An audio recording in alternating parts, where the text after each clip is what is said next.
नमस्कार दोस्तों। अमरनाथ के पहले के पार्ट्स में मैंने आपको कुछ जानकारियाँ दी, जैसे आप मेडिकल कैसे करवा सकते हैं, रजिस्ट्रेशन कैसे करवा सकते हैं, किस मार्ग से आप जा सकते हैं, बालटाल मार्ग या पहलगाम मार्ग, अच्छा कौन सा मार्ग रहता है, सुलभ कौन सा मार्ग है। इसके अलावा आपने ये भी जाना कि RFID कब बनवाना है और कहाँ से बनवाना है। इस तरह की बहुत सारी जानकारियाँ आपको मैंने देने की कोशिश की है अपने पहले के 3 पार्ट्स में। अब मेरे पास कुछ कॉल्स आ रहे थे, तो जानना चाहते थे कि वैसे लोग जिनका रजिस्ट्रेशन नहीं हो पाया है या वो रजिस्ट्रेशन करने की कोशिश कर रहे हैं लेकिन डेट्स अवेलेबल नहीं हो पा रही हैं, ना ही बैंक के माध्यम से ना ही ऑनलाइन के माध्यम से, क्योंकि सारे स्लॉट्स फुल हो चुके हैं। तो उस केस में वो अमरनाथ यात्रा कैसे करें? क्या उनका रजिस्ट्रेशन बेस कैंप में हो जाएगा?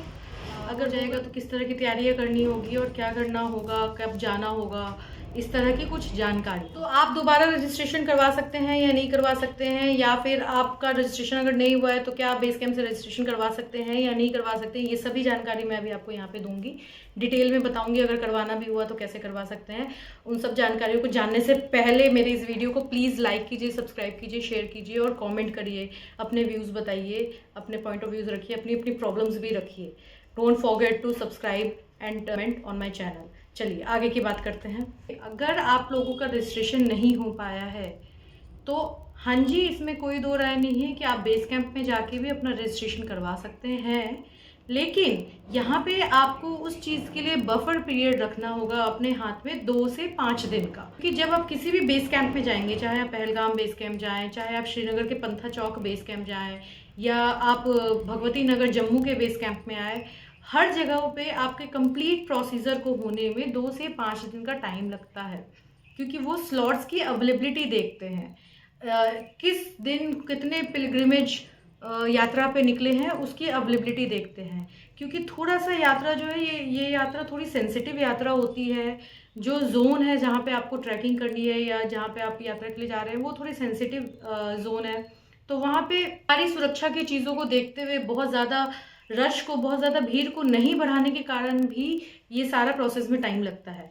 तो वैसे लोग जो रजिस्ट्रेशन आप बेस कैंप में करवाना चाहते हैं उनके लिए मेरा सजेशन ये रहेगा कि आप अपना मेडिकल अपने स्टेट से करवा कर ही जाएं, क्योंकि अगर आप मेडिकल करवा के जाएंगे तो आपका 1 दिन का टाइम, वो बफर पीरियड आपका बच जाएगा।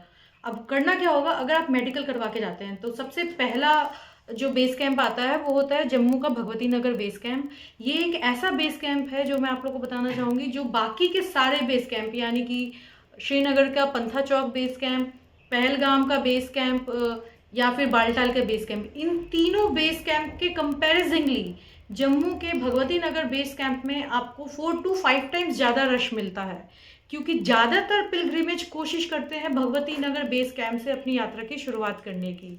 इसके बहुत सारे वजह हैं। जैसे सबसे पहला वजह तो ये है कि जम्मू पहुंचना बहुत ईजी है, जम्मू से भगवती नगर बेस कैंप पहुंचना भी बहुत ईजी है। जम्मू के लिए लगभग हर राज्य से ट्रेनें चलती हैं, तो आप आराम से जम्मू स्टेशन पहुंच जाइए। जम्मू स्टेशन के बाहर से आप ऑटो, बस, रिक्शा जो भी है वो ले लीजिए, वो आपको 10 से 15 मिनट के अंदर भगवती नगर बेस कैंप उतार देता है।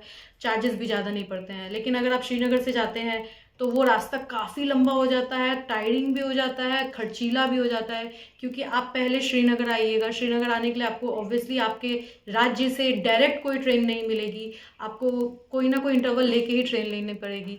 फिर श्रीनगर से उतर के आप पंथा चौक के लिए काफ़ी लंबा डिस्टेंस ट्रैवल कीजिएगा, जो कि अगेन एक टायरिंग प्रोसेस होता है, पर प्लस खर्चीला भी होता है, क्योंकि आप वहाँ से या टैक्सी कीजिएगा, कैब कीजिएगा, इस तरह की चीज़ें करेंगे। फिर पंथा चौक में स्टे करने में थोड़ी बहुत दिक्कतें होती हैं। वो बेस कैंप थोड़ा छोटा बेस कैंप भी है, क्योंकि वहाँ रश कम रहता है, तो वो थोड़ा छोटा बेस कैंप है, तो वहाँ पे थोड़ी बहुत दिक्कतें आ सकती हैं।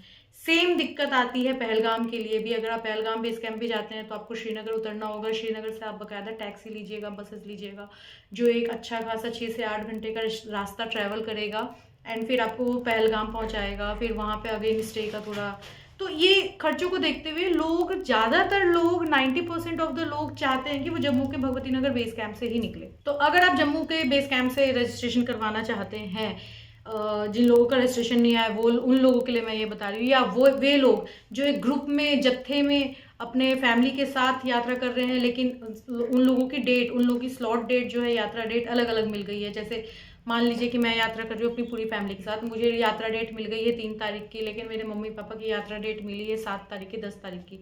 तो उन लोगों के लिए ये ऑप्शन मैं बता रही हूँ। वहाँ पे आपको बफर पीरियड लेना होगा 4 से 5 दिन का। करना क्या होगा, आप सबसे पहले तो अगर जम्मू भगवती नगर बेस कैंप से आप रजिस्ट्रेशन करवाना चाहते हैं तो आप 30 तारीख तक, क्योंकि 3 जुलाई से यात्रा शुरू हो रही है, तो भगवती नगर बेस कैंप पे रजिस्ट्रेशन 30 जून से शुरू हो जाएंगे। 30 जून को वहां पहुंच जाइए। अगर संभव है तो अपना मेडिकल करा के जाइएगा। अगर मेडिकल आप करा के नहीं जा रहे हैं, वहां बेस कैंप में मेडिकल करवा रहे हैं, तो 1 दिन का एक्स्ट्रा टाइम पीरियड जाता है, इसलिए मैं ये बता रही हूँ। तो अगर आप मेडिकल करवा के गए हैं तो वहाँ पे आप अपना सबमिट कीजिए डॉक्यूमेंट फॉर्म्स, जो भी आपका फॉर्म है रजिस्ट्रेशन फॉर्म, वो पूरा फुल कीजिए। अपने 4 पासपोर्ट साइज फोटोग्राफ्स अपने पास रखिएगा। वहाँ पे आप फॉर्म सबमिट कीजिए, मेडिकल सबमिट कीजिए। वो आपको एक पर्टिकुलर डेट और टाइम देंगे जिस दिन के लिए उनको आना है। अब ये जो पर्टिकुलर डेट और टाइम होता है ये जनरली 24 घंटे बाद की होती है, जहाँ पे वो वेरिफिकेशन के लिए आपको बुलाएंगे, बायोमेट्रिक एंड वेरिफिकेशन के लिए बुलाएंगे। वो बायोमेट्रिक और वेरिफिकेशन करने के बाद आपको यात्रा की डेट मिलेगी। वो यात्रा की डेट भी 99% ऑफ द टाइम्स जो होता है वो 1 से 2 दिन बाद की मिलती है, क्योंकि ऑलरेडी स्लॉट्स फुल होते हैं। खासकर पहले जो 2 हफ्ते होते हैं, इस यात्रा के पहले जो 2 से 3 हफ्ते होते हैं, उसमें तो खासकर काफ़ी ज़्यादा डेट्स फुल होती हैं और रश भी बहुत होता है, तो उसमें मिलना बहुत मुश्किल होता है। तो वो जो डेट आपको मिलेगी वो 2 से 3 दिन के बाद की मिलेगी। तो ये आपको वहाँ पे एडजस्ट करना होगा। या तो आप भगवती नगर बेस कैंप पे रुक जाइए, if you are financially well stabled, तो आप बाहर किसी जगह अच्छे होटल लॉज में भी रुक सकते हैं। तो ये हुआ भगवती नगर का। पंथा चौक से अगर आप जाते हैं, श्रीनगर पंथा चौक से अगर आप जाते हैं, तो वहाँ पे जो भगवती नगर बेस कैंप में आपका जो बफर पीरियड जा रहा है 2 से 5 दिन का, अगर श्रीनगर पंथा चौक से आप जा रहे हैं तो वो बफर पीरियड आपका 2 से 4 दिन का होगा, क्योंकि पंथा चौक के बेस कैंप में रश बहुत कम होता है comparatively to Bhagwati Nagar base. वहाँ पे आपको जो डेट स्लॉट मिलेगी वो 1 दिन बाद की मिल जाएगी। और अगर आप पहलगाम से कर रहे हैं तो सेम यही क्राइटेरिया होगा, एज वेल एज अगर आप बालटाल से कर रहे हैं तो सेम क्राइटेरिया होगा। अब इन सब चीज़ों में एक बात आप प्लीज़ याद रखिएगा कि अगर आप भगवती नगर बेस कैंप से रजिस्ट्रेशन करवा रहे हैं तो वहाँ 30 तारीख से 30 जून से रजिस्ट्रेशन शुरू हो जाएगा। लेकिन पंथा चौक, पहलगाम, बालटाल, इन तीनों जगह के बेस कैंप से, चूंकि यहाँ रश कम होता है, वहाँ पे 2 जुलाई से यात्रा शुरू होती है। ये पिछले साल तक चल रहा था, इस साल का अभी नोटिस नहीं आया है, तो इस साल के लिए भी आप यही पीरियड मान के चलिए, क्योंकि जो यात्रा पीरियड है वो सेम है, तो लगभग यही चीज़ आप मान के चलिए। ये हो गई पहली बात। दूसरी बात, कुछ ऐसे लोग होते हैं जो जनरली ये बताते हैं कि भाई मेरे यहाँ मेडिकल इमरजेंसी हो गई, तो इसलिए मेरे जो रिलेटिव्स हैं वो पहले आना चाहते हैं, हमारे साथ आना चाहते हैं या बाद में जाना चाहते हैं। तो उन लोगों के लिए भी मैं बोल देती हूँ, देखिए कुछ लोग, आप में से कुछ लोग शायद कॉन्ट्राडिक्ट करेंगे मेरे इस बात से कि वहाँ जाने के बाद भी अलाउ हो जाता है। बिल्कुल अलाउ होता है, मैं मानती हूँ अलाउ होता है, लेकिन पहले 2 से 3 हफ्ते, यात्रा के पहले 2 से 3 हफ्ते ये परमिशन या ये अलाउ मिलना बहुत बहुत बहुत मुश्किल है, लगभग ना के बराबर चांसेस होते हैं। आखिरी के कुछ हफ्तों में, जैसे चौथे हफ्ते, 5वें हफ्ते में क्या होता है, रश काफ़ी कम हो जाता है, पिलग्रिमेज की संख्या बहुत कम हो जाती है, क्योंकि जो शिवलिंग है वो भी बहुत हद तक मेल्ट होने लग जाती है, तो उस दौरान रश काफ़ी कम होने लग जाता है। इसीलिए वहाँ पे जो श्राइन बोर्ड वाले हैं, अमरनाथ श्राइन बोर्ड वाले, मिलिट्री वाले, वो कहीं ना कहीं आपको परमिट करते हैं। प्लीज़ ये जो भी चीज़ें अगर आप कर रहे हैं तो आप अपने रिस्क में लीजिएगा। मेरा काम था आपको बताना, मैंने आपको बताया है, उसके हिसाब से सोच समझ के ही यात्रा कीजिएगा। अब कोई और जानकारी अगर आपको लेनी हो तो प्लीज़ आप मुझे कांटेक्ट कर सकते हैं। साथ ही साथ मेरे वीडियो को लाइक, शेयर, सब्सक्राइब करना नहीं भूलिए। लाइक कीजिए, शेयर कीजिए, सब्सक्राइब कीजिए, कमेंट कीजिए। नेक्स्ट पार्ट में, ये था पार्ट 4, नेक्स्ट पार्ट में मैं आपको पहलगाम के रास्ते के बारे में बताऊंगी, किस तरह से मार्ग होके जाता है, कौन कौन से स्टॉपेजेस आपको मिलते हैं, टोटल यात्रा कितने किलोमीटर की होती है पहलगाम से, ये बताऊंगी। तब तक के लिए बहुत बहुत धन्यवाद मेरे ब्लॉग को देखने के लिए। Please be happy, be safe, सब खुद भी खुश रहिए, सबको खुश रखिए। Thank you.